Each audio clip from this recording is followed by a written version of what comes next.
দুই ইনিংস মিলিয়ে ১০০ ওভারের ওয়ানডে ম্যাচ শেষ হওয়ার কথা রাত ১০টার দিকে। সেই ম্যাচ শেষ হলো ইফতারের ঠিক আগেই। যার কৃতিত্বে সম্ভব হয়েছে এমন কীর্তি তিনি টাইগার পেসার নাহিদ রানা, যিনি কিনা মিরপুরে খেলতে নেমেছেন নিজের প্রথম আন্তর্জাতিক ওয়ানডে ম্যাচ। আর সেই ম্যাচেই তুলে নিলেন ওয়ানডেতে নিজের প্রথম ফাইফারটাও। শুধু তাই নয়, গড়লেন একাধিক রেকর্ডও।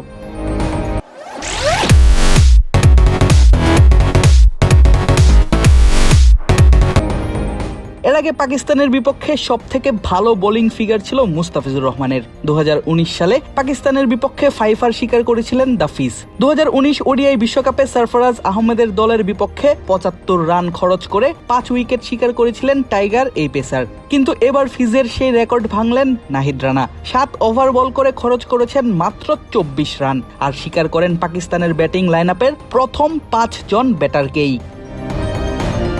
নাহিদ রানার সাজঘরে ফেরান সাহিবজাদা ফারহান, মাদ সাদাকাত, শামিল হোসেন, মোহাম্মদ রিজওয়ান এবং সালমান আলী আঘাকে।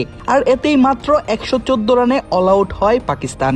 এর আগে এত কম রানে বাংলাদেশের বিপক্ষে সব উইকেট হারাতে হয়নি দলটিকে। এতেই যেন মিরপুর দেখল দারুণ এক রেকর্ডও। তবে নিজের ব্যক্তিগত অর্জনের থেকেও দলের জন্য ভালো করাটাকেই এগিয়ে রাখছেন টাইগার এই স্পিডস্টার। পোস্ট ম্যাচ প্রেজেন্টেশনে এসে জানালেন সৃষ্টিকর্তার প্রতি নিজের কৃতজ্ঞতা।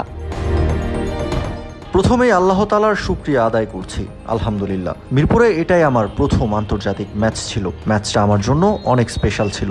আলহামদুলিল্লাহ, টিমের জন্য ভালো কিছু করতে পেরেছি, ভালো লাগছে। প্রতিটা প্লেয়ারের ইচ্ছা থাকে দলের জন্য বেস্ট পারফর্মটা করার। নেক্সট ম্যাচেও চেষ্টা করব বেস্ট পারফর্মটা এক্সিকিউট করার।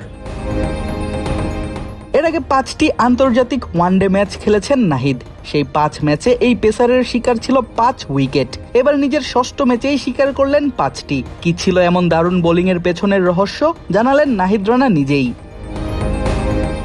যে কোনো উইকেটে প্রথম কয়েক ওভার বোলারদের জন্য হেল্প থাকে। আমরা সেই সুযোগটা নেয়ার চেষ্টা করেছি। শুরুর দিকে পিচে বোলারদের জন্য কিছুটা হেল্প ছিল। চেষ্টা করেছি লাইন এবং লেন্থ মেনটেন করে কিভাবে বল করা যায়, শুধু সেটাই করেছি।